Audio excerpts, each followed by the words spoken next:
안녕하세요 여러분, 성공합시다. 우리는 어떨 때 세상의 권력과 힘 앞에서 좀 주눅이 들 때가 있어요. 저도 한참 강약길을 걸을 때 이상하게 만나는 사람들이 다 힘있고 가진 사람들이라서 그런 경우들을 경험했었거든요. 게다가 거기에 부당한 오해나 고소와 협박까지 더해진다면 마음이 더 어렵죠. 이럴 때는 어떻게 해야 되는지 성경이 가르쳐 주고 있는데요. 한번 들어가서 보도록 할게요. 1절, 닷새 후에 대제사장 아나니아가 어떤 장로들과 한 변호사 더둘로와 함께 내려와서 총독 앞에서 바울을 고발하니라. 자, 바울이요 예루살렘에서 고소를 당해서 천부장의 보호로 지금 가이사랴까지 안전하게 왔어요. 그리고 헤롯 궁에 갇혀 있었죠. 그 닷새 만에 대제사장 아나니아가 몇몇의 장로들과 더불어서 변호사 더둘로를 데리고 왔어요. 자, 그들이 고소함으로 재판이 시작이 되는데요. 이 재판은요, 등장인물들을 좀 이해해야 하지만 하나님께서 우리에게 주시는 메시지가 선명하게 드러나요. 우선 대제사장 아나니아를 한번 살펴보면요, 유대 역사가 요세푸스 기록에 의하면요, 그는 겉모술수에 탁월한 사람이었어요. 당대 유대인의 최고 권력이었던 대제사장직을 얻기 위해서 전임 대제사장을 음모로 죽이고 그 자리를 차지하는 사람이었어요. 자, 여기서 대제사장을 조금 더 이해하자면 신구약 중간 시대를 지나면서 대제사장은 더 이상 하나님과는 상관없는 권력이 되어버렸어요. 게다가 로마는요, 식민지 국가들에게 종교권을 인정해줬잖아요. 그러니까 대제사장은 유대인들에게 실질적인 권력을 행사할 수 있는 자리였어요. 그들이 대제사장직을 얻으려고 하는 데는 권력도 권력이지만 돈이 연관되어 있어요. 이 대제사장들은요, 성전을 중심으로 환전과 재물장사를 통해서 막대한 돈을 벌어들이는 세상적인 원리로 사는 사람들이었어요. 또 여기에 동행한 더둘로라는 변호사는요, 당대 최고의 변호사였어요. 헬라어와 히브리어에 능통했고 국제법에도 환해서 로마와 유대인 사이에 벌어지는 송사들을 해결하는 국제 변호사 역할을 했어요. 특별히 그는요, 언변에 탁월했다고 해요. 그는 이런 빵빵한 스펙을 가지고 항상 가진 자 쪽에서 변호를 했고요. 진실과 정의와는 무관하게 돈을 쫓아서 살았던 사람이에요.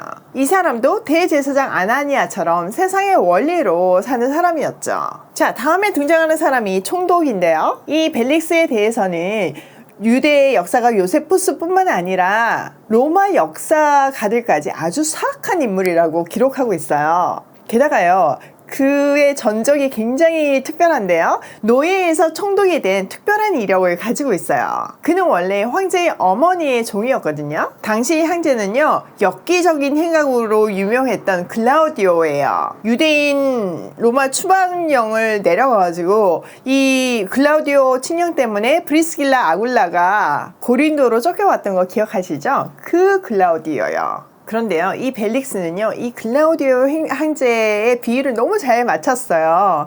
엽기적인 행각을 좋아하는데 그거를 손발이 딱 짝짝 맞게 지원하는 사람이었거든요. 이렇게 황제의 마음에 드니까 황제는 그에게 큰 은혜를 베풀어서 종에서 자유인이 되게 해주었어요. 그는 자유인이 되고 나서 황제 옆에서 계속 그 일을 하면서 막대한 돈을 벌었고 급기야 엄청나게 모은 돈으로 유대 총독의 자리를 사게 된 거죠. 그뿐 아니라요, 완벽한 신분 세탁을 하기 위해서요, 데헤롯의 손녀딸과 결혼을 했어요. 그러니까 권력과 돈을 다지고 가문까지 만든 사람이죠. 바울은요, 이렇게 철저히 세상적인 논리로 사는 사람들에 의해서 고소를 당했고 또 그들에 의해서 재판을 받게 된 처지예요. 자, 이 배경을 깔고 이제 재판 속으로 한번 들어가 보도록 할게요. 자, 2절.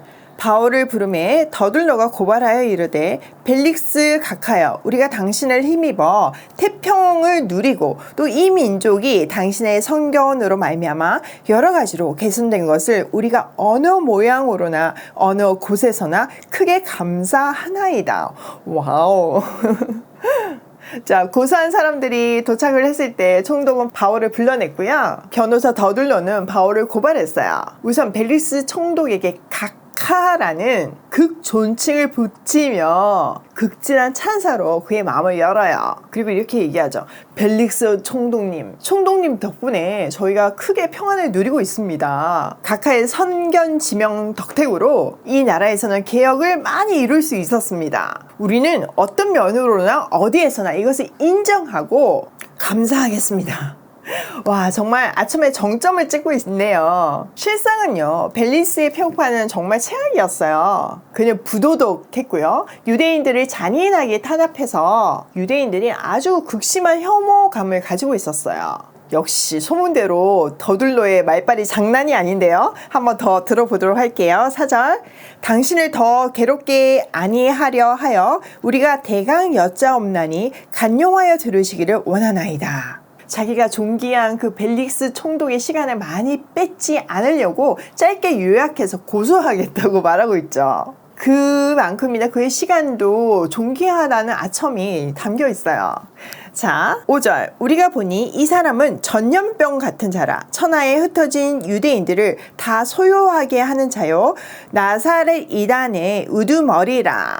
자, 총독은 그렇게 극찬을 하지만 바울은 완전히 낮춰서 얘기하죠. 바울을 전염병 같은 자라고 표현해요. 바울이 전하고 있는 복음을 전염병으로 규정하면서 그 나쁜 것이 빠르게 확산되고 있다는 것에 경각심을 주고 있어요. 그러면서 바울에 대해서 그는 모든 온 세계의 유대인들에게 소란을 일으키고 있는 나사렛 도당의 우두머리라고 얘기해요. 즉 로마 제국을 어지럽게 하는 위험스러운 집단의 대장이라는 뜻이에요. 자, 우리가 지금까지 본 것 같이 로마 관리들이 굉장히 민감한 부분이 피지배국에서 소란이 일어나는 거였어요. 그것을 탁 캐치한 더둘로는요, 지금 이것이 분명 종교적인 고소잖아요. 근데 그거를 정치적인 고소로 둔갑시켜서 말하고 있어요. 자, 6절. 그가 또 성전을 더럽게 하려 함으로 우리가 잡았사오니 당신이 친히 그를 신분하시면 우리가 고발하는 이 모든 일을 아실 수 있나이다 하니 유대인들도 이에 참가하여 이 말이 옳다 주장하니라. 자, 지금 정치적인 이슈로 몰고 가지만 그게 안 먹혔을 때 쓸 안전장치로 종교적으로도 지금 고소하고 있어요. 바울이 그렇게 사회를 혼란할 뿐만 아니라 성전까지도 더럽히려고 함으로 자기들이 붙잡았다고 얘기해요.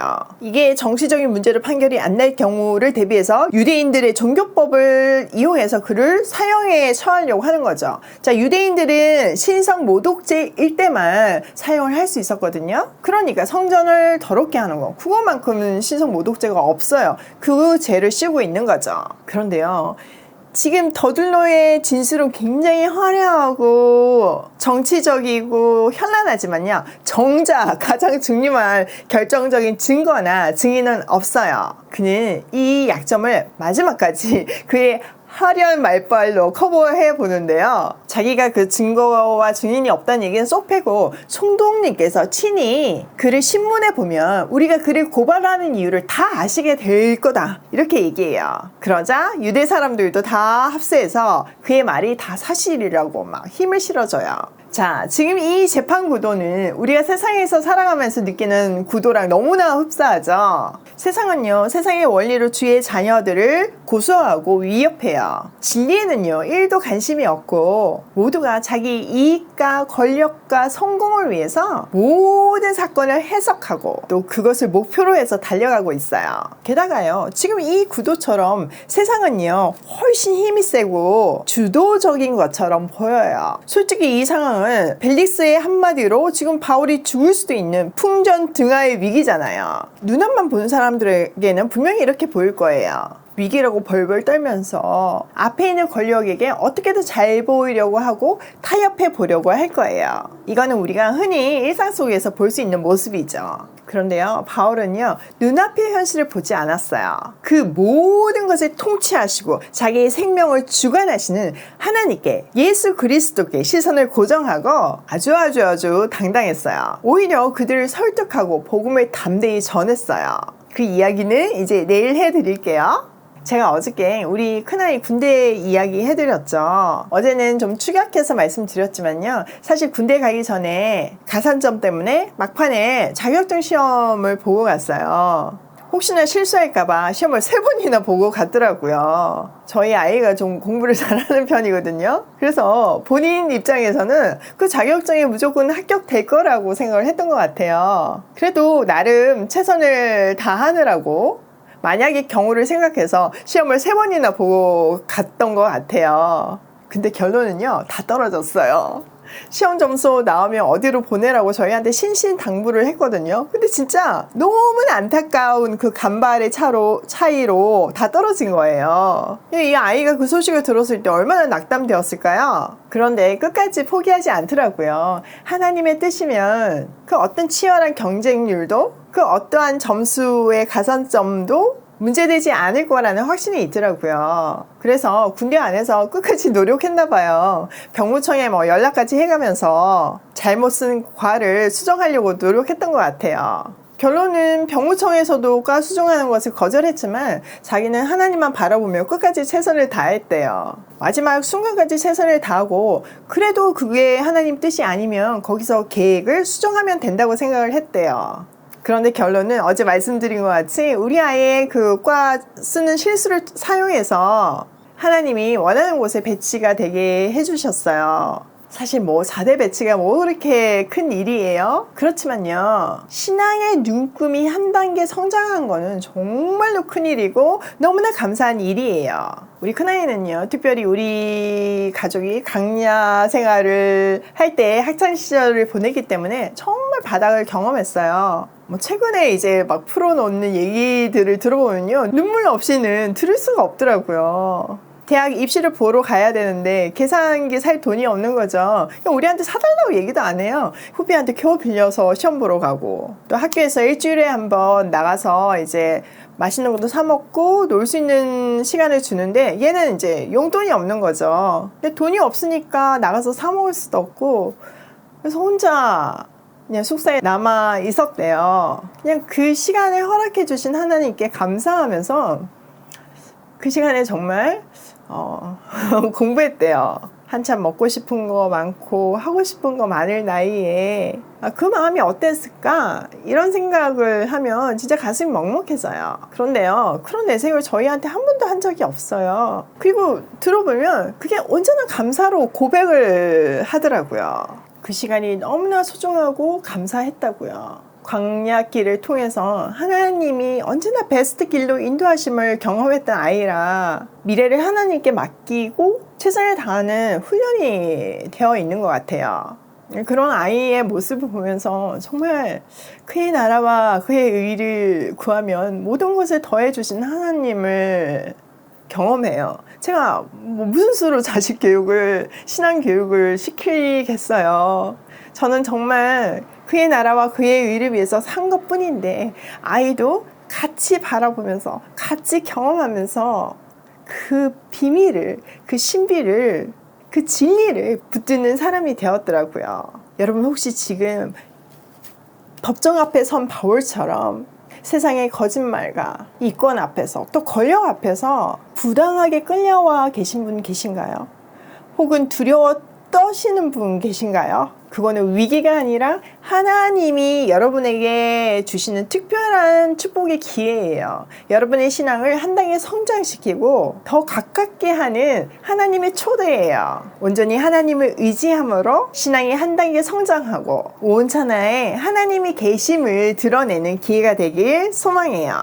요한복음 10장 10절에 보면요, 내가 온 것은 생명을 얻게 하고 더 풍성히 얻게 하려 함이라 라고 말씀하셨어요. 예수님은요, 우리의 생명을 얻게 하실 뿐만 아니라 풍성히, 그분의 풍성함을 얻고 누리게 하려고 우리에게 오셨어요. 그 예수님의 풍성함을 알고 경험하고 누리는 우리의 삶이 되면 좋겠어요. 자, 오늘 내용을 우리 삶에 한번 적용해 보면요, 첫 번째, 진짜 권력자가 누구인지를 한번 봤으면 좋겠어요. 이것이 확고할 때요, 이런 환난 속에서도 담대할 수 있고요, 할 말 할 수 있고요, 결국은 사명을 완수할 수 있게 되어요. 두 번째, 환난 너머의 실제를 봤으면 좋겠어요. 여러분, 눈앞에 보이는 게 다가 아니에요. 그 너머의 실제가 있어요. 세상의 권력이 통치하는 것 같지만 그게 아니에요. 그 너머에 하나님의 통치가 있어요. 그 실제를 볼 때 우리는 흔들리지 않고 평안할 수 있어요. 그리고 그 환난을 넘을 수 있고요. 세 번째, 세상이 감당하지 못하는 하나님의 사람이 되자예요. 히브리서에 보면 세상이 감당하지 못할 사람들이라고 얘기하잖아요. 세상은요, 악해요. 그래서 크리스찬들이 정말 복음대로 살기에는 적합하지 않아요. 그래서 말씀대로 살면 고난이 오고요, 환난이 오고요, 손해를 봐요. 그렇지만 그게 진리이기 때문에, 그것이 생명이기 때문에, 그것이 다른 사람들을 살리기 때문에 알고도 가는 사람, 그게 세상이 감당하지 못하는 사람들의 태도예요. 그럴 때 세상이 우리한테 끌려오는 거예요. 오늘도 세상을 통치하시는 분이 누구인지를 분명히 알고 세상이 감당하지 못하는 천국 시민의 발걸음으로 고고싱해요.